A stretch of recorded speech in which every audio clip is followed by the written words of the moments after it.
यहाँ से स्टार्ट करेंगे। दृष्टि इसका टेस्ट नंबर 20 देखेंगे, टेस्ट नंबर 20 देखेंगे। और यहाँ से ये संडे को यहाँ पर टेस्ट हुआ है, ठीक है। ये 20 नंबर टेस्ट यहाँ से, इसमें मॉडर्न हिस्ट्री का 30 क्वेश्चन है, ठीक है। एंशिएंट हिस्ट्री का यहाँ पर 10 क्वेश्चन है, राइट। और यहाँ से मेडाइवल का 10 क्वेश्चन, आर्टिकल्चर का 10 क्वेश्चन और करंट अफेयर्स का यहाँ पर 40 क्वेश्चन दे रखा है, राइट। तो स्टार्ट करते हैं। कल का जो संडे था उसमें यहाँ पर पेपर यहाँ पर हुआ है, एकदम लेटेस्ट पेपर है। एक बात और, अभी हम लोग जो डेली टारगेट कर रहे हैं ना, डेली टारगेट में जो चीज़ों को फॉलो कर रहे हैं उसमें हम लोगों ने हिस्ट्री पूरी खत्म कर ली है और आपको बहुत सारे एमसीक्यूज भी मैंने कराए हैं, है ना। तो वहाँ से क्या करना है आपको, ये पूरा पेपर जो है आप जो टारगेट फॉलो करते हो, अगर आप नहीं करते हो तो जुड़ जाओ, काफ़ी इंपॉर्टेंट है एकदम, कोई चार्जेस नहीं देना है फ्री है ना। नहीं जुड़े हो तो जुड़ सकते हो। तो यहाँ पर जो लोग अभी जुड़े हैं वो भी टेस्ट दे रहे हैं, टेस्ट देख रहे हैं, है ना। तो टेस्ट आप देख लो तो यहाँ पर टेस्ट आपको जरूर फॉलो करने वाला, क्योंकि आपकी प्रैक्टिस हो जाएगी इससे अच्छे से, है ना। और आप अगर नए हो, है ना, तो जुड़ सकते हो डेली टारगेट से। आपको ज्वाइन करना है टेलीग्राम चैनल, और सुबह में डेली मॉर्निंग में आपको पढ़ने के लिए टारगेट और यहाँ पर एमसीक्यूज भी प्रोवाइड कराता हूँ, एक एक अच्छे से टॉपिक के अंदर सब टॉपिक से निकाल करके, ठीक है। स्टार्ट करते हैं टेस्ट नंबर 20 को। क्वेश्चन नंबर 1 से देखते हैं। क्वेश्चन नंबर 1 है, भारत में औपनिवेशिक अर्थव्यवस्था की राष्ट्रवादी आलोचना के संबंध में विचार करना है।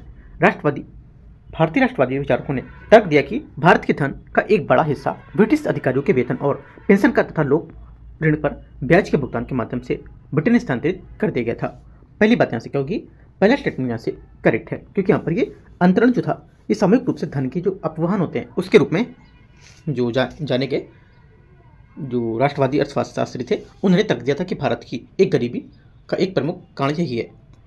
सेकेंड बात है, औपनिवेशिक आर्थिक नीतियों ने भारत को विनिर्मित वस्तुएं आपूर्तिकर्ता और ब्रिटिश कच्चे माल के बाजार में परिवर्तित कर दिया था। सेकेंड बात यहाँ से क्या होगी, ये गलत है, सही नहीं है। क्यों? क्योंकि यहाँ पर इस प्रकार भारत में कच्चे माल का आपूर्तिकर्ता और ब्रिटिश निर्मित वस्तुओं का बाजार बन गया था, ठीक है भारत। तो यहाँ पे पूरा क्या बोल रहा है, इसका परिवर्तित कर दिया था इसमें, तो ये बात गलत होगी, है ना। तीसरी बात है, राष्ट्रवादी अर्थशास्त्रियों ने भारत में पारंपरिक हस्तशिल्प उद्योगों के पतन को यहाँ पर ब्रिटिश मशीन निर्मित वस्तुओं का प्रवेश से जोड़ा था।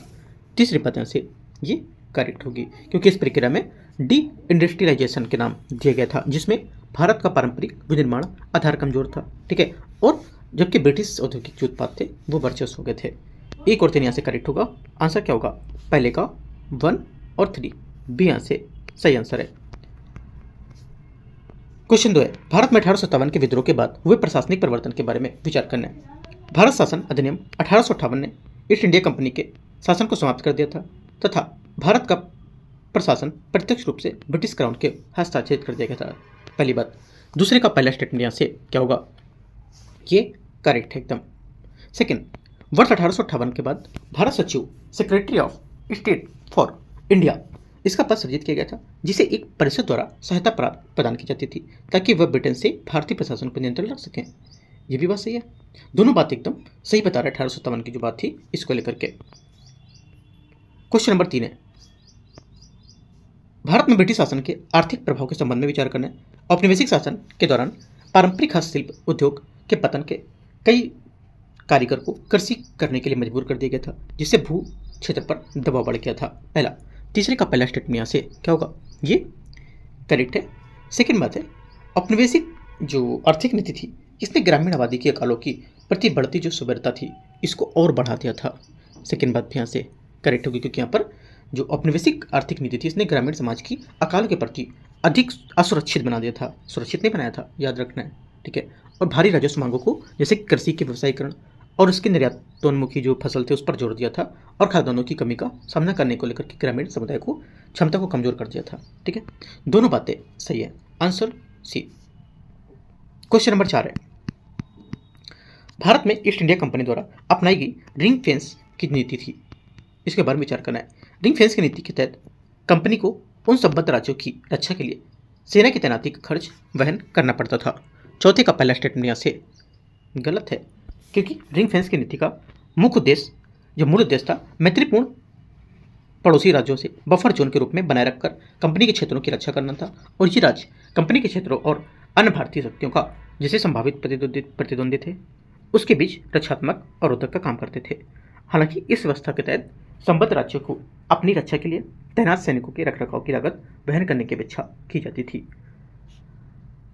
1 गलत है। सेकेंड, सहायक गठबंधन प्रणाली की शुरुआत के बाद रिंग फेंस नीति अस्तित्व में आई थी। सेकेंड बात यहाँ से क्या होगी, ये भी गलत है, क्योंकि यहाँ पर रिंग फेंस की नीति 1765 से 1813 के बीच में वाराणसी के जो ब्रिटिश ईस्ट इंडिया कंपनी के क्षेत्रों की रक्षा के लिए संबद्ध अधीनस्थ राज्यों के बफर जोन बनाकर विशेष रूप से अवध की जो सीमा है उसकी रक्षा करते हुए पेश किया गया था। इसमें सहायक संधि प्रणाली के बाद लॉर्ड वेलेस्ली द्वारा 1798 में ब्रिटिश नियंत्रण से अधिक औपचारिक और आक्रामक विस्तार के रूप में विकसित हो गई थी।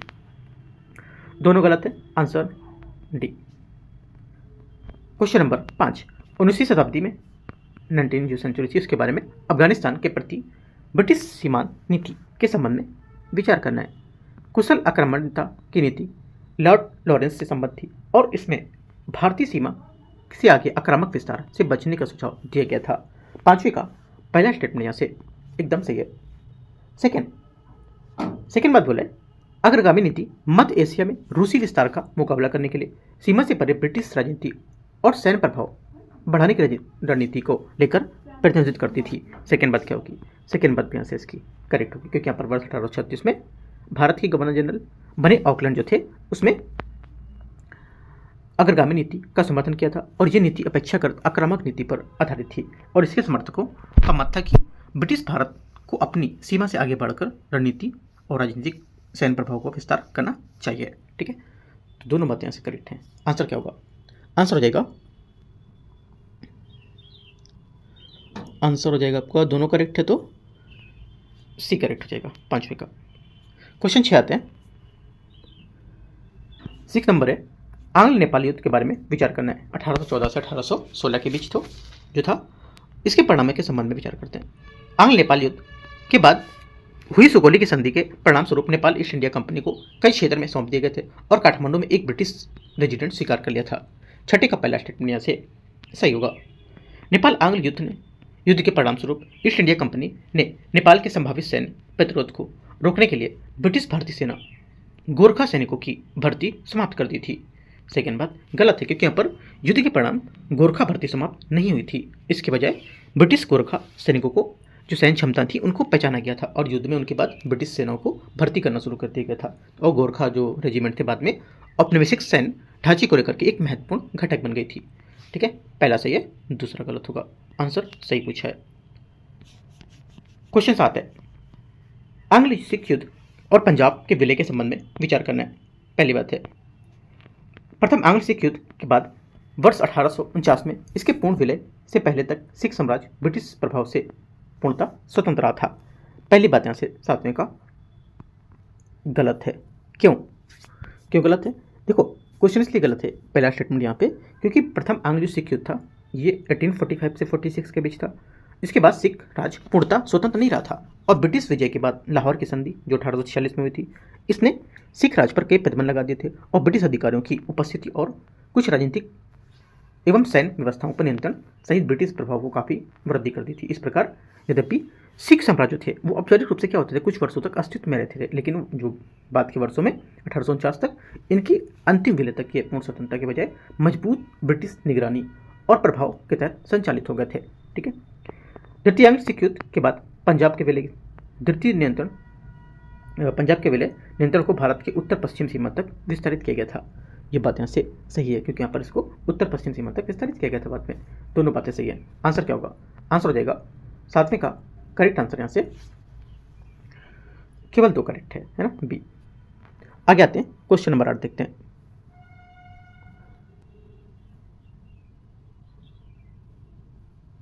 क्वेश्चन नंबर 8 है, वर्ष 1765 में बंगाल में स्थापित द्वैत शासन के संबंध में विचार करना है। द्वैत शासन प्रणाली के तहत ईस्ट इंडिया कंपनी ने बंगाल में और बंगाल का दीवानी जो प्राप्त कर ली थी, जबकि निजामत औपचारिक रूप से नवाब के पास ही रही थी। 8वें का पहला स्टेटमेंट यहाँ से करेक्ट होगा। सेकेंड, इस व्यवस्था में के तहत ईस्ट इंडिया कंपनी ने बंगाल में न्याय, प्रशासन और कानून एवं व्यवस्था के रखरखाव की प्रत्यक्ष जिम्मेदारी एक्सेप्ट की थी या ग्रहण की थी। दूसरी बात यहाँ से गलत होगी, क्योंकि देखो इस व्यवस्था के दौरान कंपनी ने न्याय, प्रशासन या कानून जो था उसकी व्यवस्था में रखरखाव प्रत्यक्ष जिम्मेदारी नहीं ली थी और ये जिम्मेदारियां नवाब के जो प्रशासन थे उसके पास ही रही थी। ठीक है, भले यहाँ पर जो नवाब थे उसके जो पास पर्याप्त वित्तीय संसाधन थे, है ना, वास्तविक अधिकार, लेकिन इसके पास नहीं थे, क्योंकि कंपनी ने राजस्व नियंत्रण को स्थापित कर लिया था। ठीक है। ठीक है, तो ये बात गलत हो जाएगी। ओनली वन करेक्ट है। की पॉइंट अच्छे से ध्यान से समझना है, क्या क्या यहाँ पर बता रहा हूँ मैं, ठीक है, नोट करते जाना। अगर कुछ पॉइंट अगर नहीं समझ आता तो आप इसको पॉइंट को नोट किया करो, राइट। क्वेश्चन नंबर 9, 18वीं शताब्दी के उत्तरार्ध में हुए बंगाल के सन्यासी फकीर विद्रोह के बारे में विचार करना है, विशेषता और इसका क्या विवरण होगा।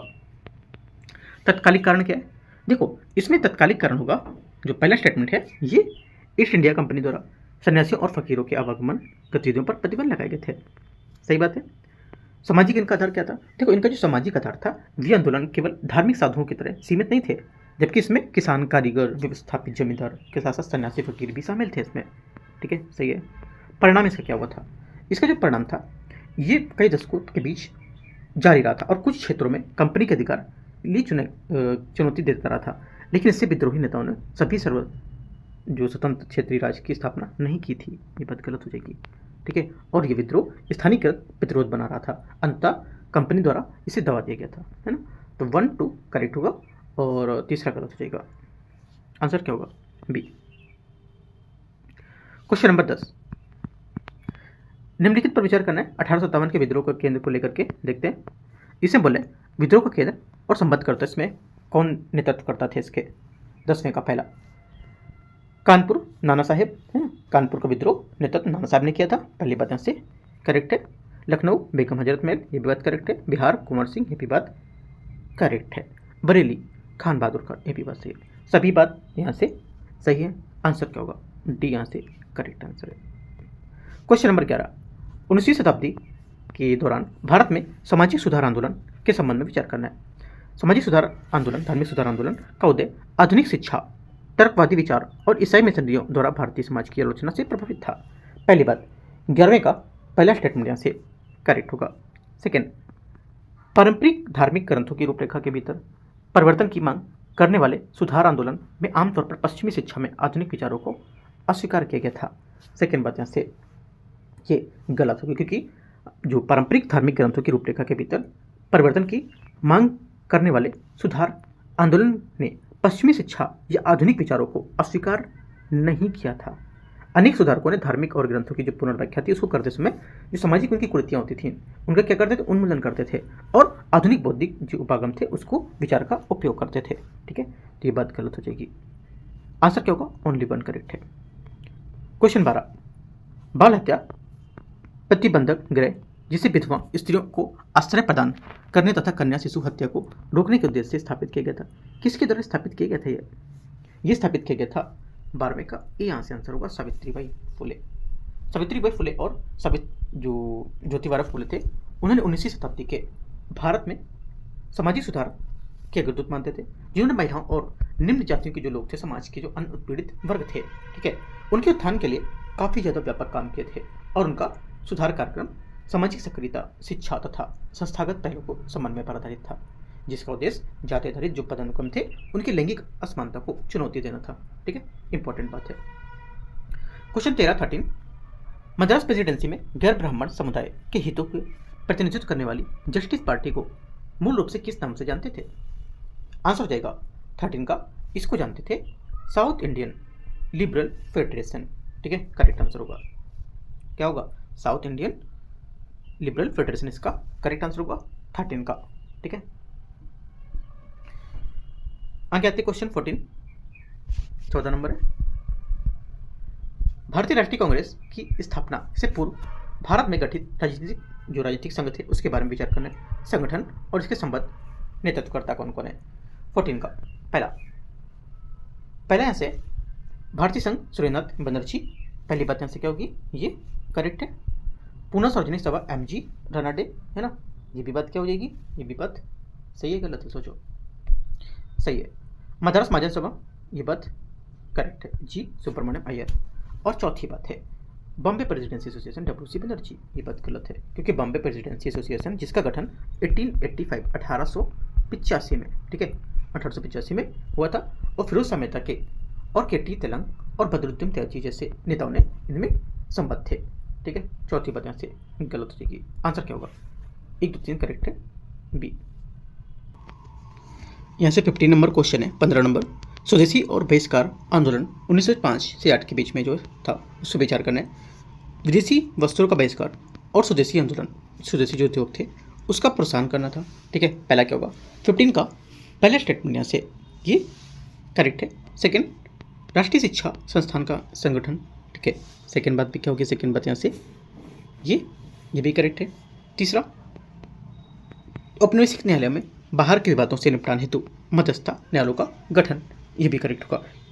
इन्होंने बोले कितने स्वदेशी और बहिष्कार आंदोलन के रूप में थे, तो 1 2 3 यहाँ पे तो करेक्ट है। ठीक है, तो चौथा स्टेटमेंट है ये यहाँ से गलत हुआ, क्योंकि यहाँ पर औपनिवेशिक सरकार को भू राजस्व देने से इनकार किया गया था। ये बात गलत है, इनकार करना ये बात गलत हो जाएगी, क्योंकि ये मान्यता प्राप्त कार्यक्रम नहीं था इसका। 1 2 3 करेक्ट होगा, 3 बातें सही है 15 का। क्वेश्चन 16, ब्रिटिश भारत में मुस्लिम व्यक्तियों के लिए पृथक निर्वाचन मंडल की व्यवस्था ने सर्वप्रथम किसके द्वारा प्रारंभ की गई थी? 16 का आंसर हो जाएगा भारत परिषद अधिनियम 1909। ठीक है, यहाँ से बी आंसर करेक्ट होगा। क्वेश्चन नंबर 17 अगस्त 1917 में मोंटेग्यू घोषणा के बारे में विचार करना है। इस घोषणा में यह घोषित किया गया था कि ब्रिटिश सरकार की नीति भारत में स्वशासी संस्थाओं का क्रमिक विकास करना है, ताकि उत्तरदायी शासन की प्रगतिशील प्राप्ति सुनिश्चित की जा सके। 17 का पहला स्टेटमेंट यहाँ से ये करेक्ट होगा। सेकेंड, इस घोषणा को भारत में समान रूप से स्वीकार किया गया था। सेकेंड बात क्या होगी, सेकेंड बात भी यहाँ से करेक्ट है, क्योंकि अगस्त 1917 में जो घोषणा का जो भारत में समग्र रूप से स्वागत किया गया था, किंतु इस रिपोर्ट की जो प्रस्तुत योजना थी इसमें कुछ उत्तरदायी जो नेता थे उसे छोड़कर भारतीय नेताओं की अपेक्षाओं में काफ़ी कम देखी गई थी। दोनों बातें यहाँ से एकदम सही है अगस्त 1917 के बारे में। ठीक है, आंसर सी। क्वेश्चन 18 है, भारत में महात्मा गांधी के प्रारंभिक सत्याग्रह आंदोलन के बारे में विचार करना है। आंदोलन और उनके संबंधित क्या क्या विवरण थे। पहली बात है, पहला बोला है चंपारण सत्याग्रह, नील किसानों का शोषणकारी बागान जो प्रथा थी उससे दिलाने का प्रतिरोध करना था। सही बात है। दूसरा हो गया यहाँ से अहमदाबाद मिल हड़ताल, मिल मालिकों को श्रमिकों के बीच श्रम विवाद के सत्याग्रह का प्रयोग किया गया था। और खेड़ा सत्याग्रह 1918 में जो फसल खराब होने के दौरान राजस्व वसूली के विरुद्ध किसानों का प्रतिरोध। तीनों बातें करेक्ट हैं। 18 का आंसर 1 2 और 3 सभी करेक्ट होंगे। क्वेश्चन 19 है, रॉलेट एक्ट 1919 के बारे में विचार करना है। इस अधिनियम द्वारा सरकार को क्रांतिकारी गतिविधियों के संदेह में व्यक्तियों के बिना मुकदमा में हिरासत में लेने का और कुछ राजनीतिक मामलों के बिना जूरी में सुनवाई करने का अधिकार दिया गया था। 19 का पहला स्टेटमेंट यहाँ से क्या होगा, ये एकदम सही है। सेकेंड, महात्मा गांधी ने भारत के लोगों को संबोधित एक खुला पत्र जारी किया जिसमें उन्होंने रॉलेट एक्ट के खिलाफ शुरू किए गए सत्याग्रह शामिल होने का आग्रह किया था। सेकेंड बात भी यहाँ से क्या होगी, करेक्ट हो जाएगी। दोनों बातें करेक्ट है। 19 का आंसर यहाँ से क्या होगा, सी। क्वेश्चन 20 नंबर यहाँ से देखते हैं इसको। क्वेश्चन 20 यहाँ से, इसमें भारतीय राष्ट्रीय कांग्रेस भारतीय राष्ट्रीय आंदोलन के अंतर्गत खिलाफत जो असहयोग था गठबंधन मुख्यतः किस लिए विभाजित हो गया था। देखो, ये किस लिए विभाजित हो गया था कि यहाँ पर जो तुर्की राजनीतिक परिवर्तन थे उसके बाद खिलाफत मुद्दा अप्रासंगिक हो गया था। इस वजह से क्या हुआ था, यहाँ पर इसको विभाजित किया गया था। ठीक है, क्योंकि यहाँ पर तुर्की जो हुए जो राजनीतिक परिवर्तन थे उसके कारण खिलाफत मुद्दा धीरे धीरे महत्वहीन हो गया था और मुस्तफ़ा कमाल या बोल सकते हैं इसको कमाल आतातुर्क इसके नेतृत्व में व्यापक जो राजनीतिक बदलाव थे वो देखे गए थे, जिससे पुरानी ऑटोमन शासन था उसकी संरचना समाप्त हो गई थी और तुर्कों की राष्ट्रवादी सरकार खिलाफत संस्था से ही समाप्त कर दिया गया था, जिससे भारत में खिलाफत आंदोलन का मुख्य आधार समाप्त हो गया था। ठीक है, तो आंसर क्या होगा, 20 का भी करेक्ट हो जाएगा। 21 है, भारतीय राष्ट्रीय कांग्रेस के लाहौर अधिवेशन 1929 के संबंध में विचार करना है। पहली बात है, कांग्रेस कार्यकारी समिति को करों का भुगतान न करने सहित सविनय विज्ञान आंदोलन आरंभ करने के लिए अधिकृत किया गया था। 21 का पहला स्टेटमेंट यहाँ से करेक्ट है। सेकेंड, इसमें यह निर्णय लिया गया था कि 26 जनवरी 1930 को प्रथम स्वतंत्रता दिवस के रूप में मनाया जाएगा। सेकेंड बात यहाँ से ये भी करेक्ट है। आंसर क्या होगा, दोनों बातें सही है, क्योंकि यहाँ पर साथ ही ये निर्णय लिया गया था कि 26 जनवरी 1930 को पूरे देश में प्रथम स्वतंत्रता दिवस के रूप में मनाया जाएगा। इसका उद्देश्य पूर्ण स्वराज के लक्ष्य को जन जन तक पहुँचाना और लोगों को स्वतंत्रता के लिए संकल्पबद्ध करना था। 1 2 करेक्ट है, आंसर सी। 22 नंबर है, सविनय विज्ञान आंदोलन 1930 के शुरुआती विरोध के बारे में प्रतीक के रूप में नमक को चुनने का मुख्य कारण क्या था। देखो इसका मुख्य कारण था कि नमक का उपयोग सभी लोग करते थे और उस पर लगाया गया कर समाज के सभी वर्गों को प्रभावित करता था। डी यहाँ से आंसर होगा, क्योंकि नमक का मुद्दा बनाकर महात्मा गांधी ने एक साधारण वस्तु को औपनिवेशिक जो शोषण था उसके प्रति शक्तिशाली प्रतीक में बदल दिया था। और अप्रैल 1930 में दांडी में नमक कानून तोड़ने की उनकी कार्रवाई ने पूरे देश में लोगों को प्रेरित किया और वे नमक कानून का उल्लंघन करें और अवैध रूप से नमक का उत्पादन करें और सभी विज्ञान भाग में, जिससे यहाँ पर आंदोलन का व्यापक रूप से प्रसारित हो सके। आंसर क्या होगा? डी करेक्ट है। क्वेश्चन नंबर 23, 23 नंबर है। औपनिवेशिक भारत में दूरवासी जमींदार उस स्थिति को संदर्भित करते थे जहां, देखो जो यहाँ पर बोला है 23 में कि दूरवासी जमींदार, ये किस स्थिति को संदर्भित करते हैं, राइट। देखो ये जो व्यवस्था है अक्सर किसानों के अधिक शोषण के विरुद्ध होता था, क्योंकि यहाँ पर इसमें इसके मध्यस्थ अधिक से अधिक किराया वसूलना, ठीक है, वो कोशिश करते थे ताकि क्या हो, राजस्व की मांग पूरी तरह से ले सकें और स्वयं भी लाभ कमा सकें। परिणामस्वरूप किसानों को भारी बोझ पड़ता था और यहाँ पर उनका भूमि पर अधिकार असुरक्षित हो गया था और इसी का एक महत्वपूर्ण परिणाम था दूरवासी जमींदार का उदय होना, ठीक है। आंसर क्या होगा? बी यहाँ से करेक्ट होगा। 24 नंबर क्वेश्चन यहाँ से, वर्ष 1857 के विद्रोह से पहले सिपाही के विद्रोह के संबंध में विचार करना है। जब भारतीय सैनिकों ने बर्मा में सेवा के लिए समुद्र पार करने से मना कर दिया था तब वेलोर विद्रोह हुआ था। 24 का पहला स्टेटमेंट यहाँ से क्या होगा? गलत है, क्योंकि 1806 का वेल्लोर विद्रोह वर्दी संबंधी नवीन जो नियम थे उसके कारण हुआ था, जिनमें सिपाहियों का विशेष प्रकार का टोपी पहनने और जो पारंपरिक धार्मिक चिन्ह था उसको त्यागने को लेकर बात किया गया था। इस धार्मिक हस्तक्षेप के रूप में देखा गया था जो विद्रोह का कारण बना था। पहला गलत होगा। बैरकपुर विद्रोह 1824 के आंशिक रूप से वर्दी संबंधी दिन था, गलत है, जबकि मैंने आपको बताया ऊपर वाला था वर्दी वाला, है ना, तो ये गलत होगा, क्योंकि जो बैरकपुर था ये सिपाहियों का प्रथम आंग्ल बर्मा युद्ध सेवा के लिए समुद्र पार करने का आदेश दिया गया था और ये पार करना धार्मिक रूप से निषिद्ध था, इसको लेकर के हुआ था, ठीक है। तो दोनों बातें गलत हैं। Answer D. 25 है। 25 है अरावलीपुरम आंदोलन, जिसने केरल में मंदिर के अनुष्ठानों और पुरोहित के पद पर ब्राह्मणों के एकाधिकार को चुनौती दी। निम्नलिखित में से किससे संबंधित था? ये संबंधित था, करेक्ट आंसर नारायण गुरु, इसका सही आंसर होगा, ठीक है। क्वेश्चन नंबर 26 है, देवबंद का दारुल उलूम जो आगे चलकर भारत में औपनिवेशिक विरोधी राजनीतिक गतिविधि से जुड़ गया था, इसकी स्थापना वर्ष 1866 में किसके द्वारा की गई थी? आंसर हो जाएगा 26 का करेक्ट आंसर मोहम्मद कासिम नानौतवी और रशीद अहमद गंगोही के, है ना। यहाँ से करेक्ट आंसर टी सही हो जाएगा इसका। 27 नंबर क्वेश्चन है, भारतीय राष्ट्रीय आंदोलन के उदारवादी चरण के बारे में विचार करना है। दादाभाई नौरोजी ने तर्क दिया था कि भारत का निर्यात अधिशेष वास्तविक आर्थिक लाभ का प्रतिनिधित्व नहीं करना था, ठीक है, नहीं करता था, क्योंकि इनका उपयोग वेतन, पेंशन और होम चार्जेस जैसे भुगतान के माध्यम से ब्रिटेन को धन हस्तांतरण के वित्त पोषण में होता था। पहली बात सही है। सेकेंड बोले कि गोपाल कृष्ण गोखले ने ब्रिटिशों के विरुद्ध क्रांतिकारी गतिविधियों में सशस्त्र संघर्ष को बढ़ावा देने के लिए भारत सेवक समाज की स्थापना की थी। सेकेंड बात क्या होगी? सेकेंड बात यहाँ से इसकी ये गलत हो जाएगी, क्योंकि यहाँ पर गोपाल कृष्ण गोखले ने वर्ष 1905 में भारत सेवक समाज की स्थापना की। इस संगठन का उद्देश्य सार्वजनिक सेवा, राजनीतिक और जो शिक्षा के सामाजिक सुधार थे उसको लेकर समर्थित व्यक्तियों को तैयार करना और इसके सरस राष्ट्रीय कार्य समाज के उत्थान के लिए अपना जीवन समर्पित करने को अपेक्षा रखते थे। तीसरी बात है, भारतीय राष्ट्रीय कांग्रेस के दूसरे अधिवेशन 1886 की अध्यक्षता सुरेंद्र बनर्जी ने की थी। तीसरी बात गलत है, क्योंकि भारतीय राष्ट्रीय कांग्रेस के दूसरे अधिवेशन की अध्यक्षता सुरेंद्र बनर्जी नहीं बल्कि दादाभाई नौरोजी ने की थी। सिर्फ 1 करेक्ट है, एक यहाँ से 27 का आंसर होगा। 28 नंबर है, ब्रिटिश भारत में प्राच्य आंग्ल विवाद के बारे में विचार करना है।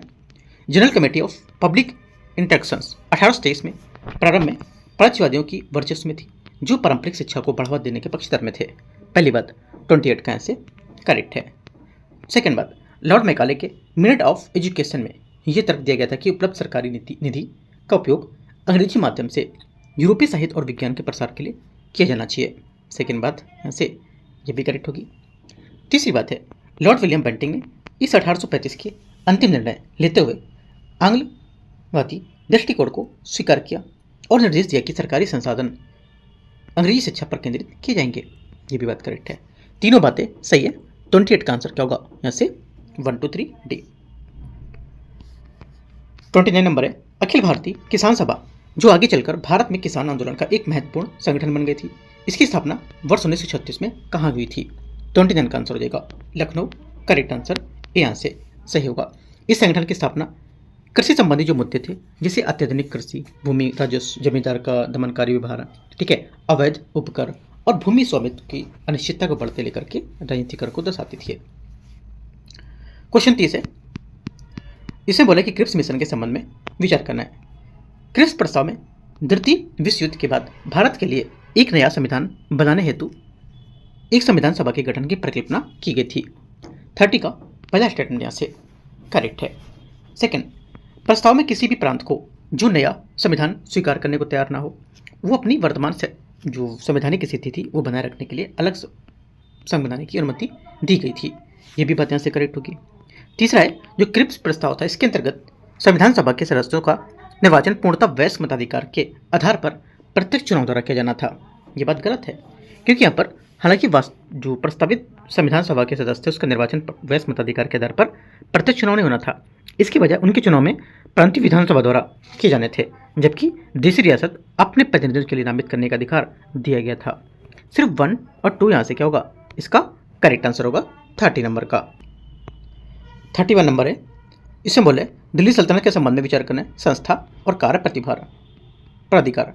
दीवानी रियासत आपका हो जाएगा, ये बाजारों में विनियमन और पर्यवेक्षण, जिसमें आपूर्ति, वजन, माप को लेकर के नियंत्रण सम्मिलित थे। दीवानी रिसालत जो है सेकंड वाली बात, सदर उस सदूर के अधीन धार्मिक विषयों का प्रशासन होता था। दीवाने मजालिम काजी और ममालिक के अधीन लोक शिकायतों के पंजीकरण के लिए उत्तरदायी विभाग होता था। तीसरी बात यहाँ से गलत हो जाएगी, क्योंकि जो दीवाने मजालिम था, राइट, ये काजी ए ममालिक के अधीन सार्वजनिक शिकायतों के पंजीकरण के लिए जिम्मेदार नहीं था। इसके बजाय सुल्तान की उपस्थिति में इसका नेतृत्व अमीर इदाद करता था और इसकी भूमिका काजियों, कोतवाल और मुहत्सिब जैसे जो अधिकारी थे उसकी देखरेख करना था। ये बात गलत हो जाएगी। 1 2 सिर्फ करेक्ट है।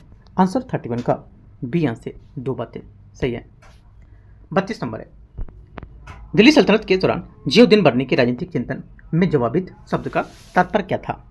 देखो, इसका तात्पर्य था कि शरीयत से तात्पर्य उस इस्लामिक धार्मिक कानून से जो पैगंबर मोहम्मद और खलीफाओं को शिक्षाओं के रीतियों पर आधारित होता था और आदर्श रूप में शासकों के कुलीन और प्रशासकों के लेकर के जिनकी अपेक्षा होती थी वो की जाती थी, और अपने निजी आचरण को लेकर के जो राज की नीति थी वो दोनों के लेकर के पालन करती थी। ठीक है, तो यहाँ से जो आंसर हो जाएगा इसका ये 32 का बी करेक्ट हो जाएगा। 33 नंबर क्वेश्चन है, मुगलकालीन भारत में राजस्व निर्धारण की पद्धति के संबंध में विचार करना है। कनकूट प्रणाली में राजस्व की मांग निर्धारित करने से पहले भूमि का मापन किया जाता था और फसल को संभावित पैदावार का अनुमान लगाया जाता था। 33 का पहला स्टेटमेंट यहाँ से ये करेक्ट होगा। अकबर के शासनकाल में अंतिम रूप से दी गई जब्ती प्रणाली के अंतर्गत राजस्व की मांग का आकलन और उन पर वसूली पूरी तरह से नकदी के बजाय वस्तु के रूप में की जाती थी। सेकेंड बात गलत है, क्योंकि जब्ती प्रणाली के तहत विशेषकर अकबर से सुधारों के बाद से भू राजस्व का आकलन एक संग्रह नगद के रूप में करते थे, न कि वस्तु के रूप में। ठीक है, और इस प्रणाली में भूमि की माप करना, प्रत्येक फसल के लिए अधिक मानक दरें निर्धारित करना और पिछले 10 वर्षों में औसत उत्पादन की कीमतों के आधार पर राज के हिस्सों की गणना करना शामिल था। सिर्फ 1 करेक्ट होगा, एक आंसर है। 34 विजयनगर साम्राज्य के बारे में विचार करना है। विजयनगर साम्राज्य की स्थापना 1336 में संगम शासक हरिहर और बुक्का ने की थी, जिसकी राजधानी तुंगभद्रा नदी के तट पर स्थित थी। पहली बात। 34 का पहला स्टेटमेंट यहाँ से एकदम सही है। सुलभ नरसिंह द्वारा संगम वंश के कमजोर शासक मल्लिकार्जुन को अपदस्थ करने के बाद सुलभ राजवंश सत्ता में आया था। बात सही है।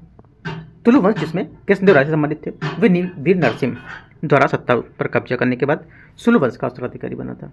ये भी बात करेक्ट है। तो तीनों बातें यहाँ पर जो विजयनगर के बारे में बात की जा रही है एकदम करेक्ट है। डी यहाँ से सही आंसर होगा। देखो, विजयनगर आपको टॉपिक अच्छा करना है, अपना अच्छा पढ़ना है कि एक भी क्वेश्चन नहीं छूटना चाहिए। तो आपको क्या करना है, आर एस शर्मा की जो बुक आती है ना, उसमें एक एक पॉइंट बहुत अच्छे से डीप में जाकर के समझाया है ना। उसको रीड करो, बहुत अच्छा समय पर दे रखा है पूरा टॉपिक विजयनगर का। 35 नंबर है, विजयनगर काल की जो अयंगर व्यवस्था थी, और अगर अच्छा करना है विजयनगर क्वेश्चन जरा सॉल्व करने, तो मैंने इसको लेकर के बहुत सारे क्वेश्चन कराए अपने यूकेटी चैनल है ना, इसी चैनल पर जो टेस्ट है यूकेटी का मध्यकालीन भारत पे बहुत सारे क्वेश्चन कवर कराए मैंने, वहाँ पे जाके देख सकते हो। ठीक है, इसकी प्लेलिस्ट में जाओ, वहाँ पे मिलेगा आपको टेस्ट पेपर। विजयनगर काल की अयंगर व्यवस्था के बारे में देखते हैं। पहली बात है, बोले कि अयंगर व्यवस्था के अंतर्गत गांव पृथक प्रशासनिक इकाइयों के रूप में काम करते थे, जहां अधिकारियों का एक समूह स्थानीय आर्थिक गतिविधियों के लिए उत्तरदेय होता था। पहली बात 35 का यहाँ से करेक्ट हो जाएगा। अयंकर के पद वंशानुगत होते थे और उन्हें प्राय मान्य नमक कर मुक्त भूमि के अनुदान सहायता प्राप्त होती थी। सेकेंड बात भी सही है। ठीक है, दोनों बातें सही है। आंसर 35 का 1 2 यहाँ से करेक्ट हो जाएगा। आगे आते हैं क्वेश्चन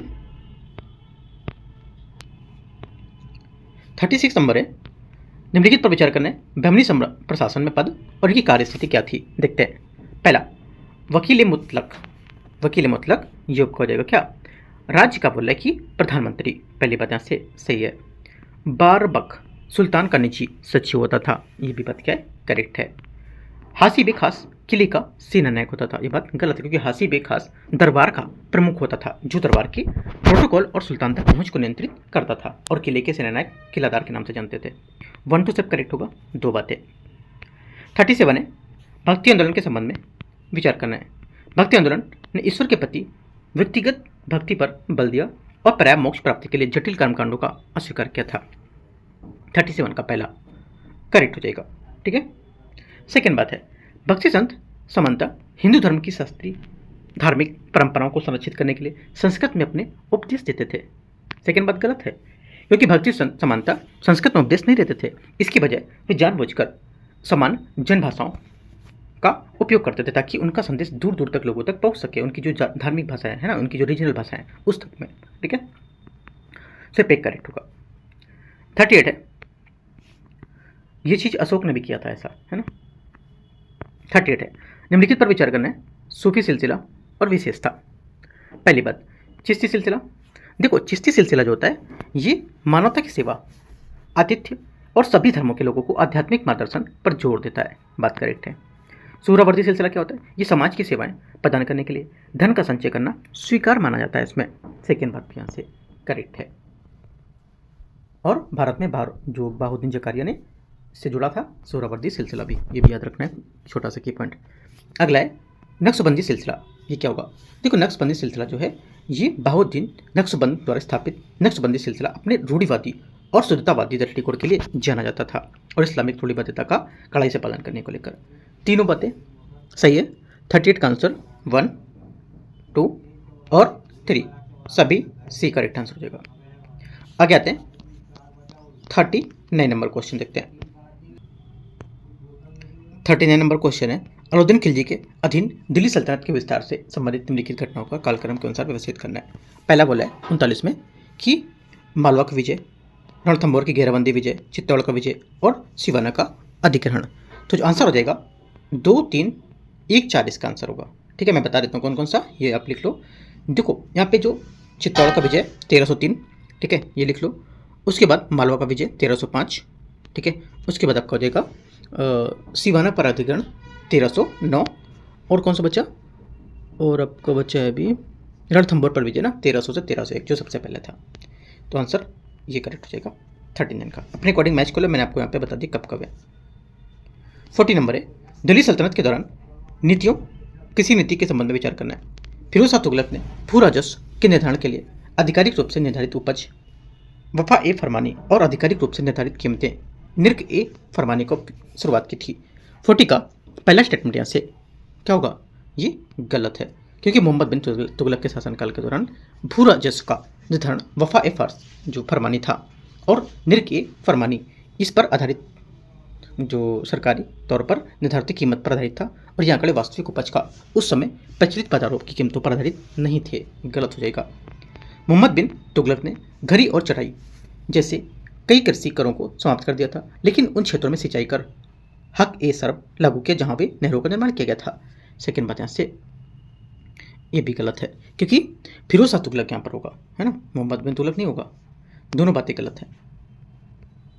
41 है, बौद्ध धर्म के संप्रदाय और यहाँ पर प्रमुख दार्शनिक स्थिति इनकी क्या थी ये देखते हैं। पहली बात, पहले बोला कि वैभाषिक, है ना, वैभाषिक क्या होते थे?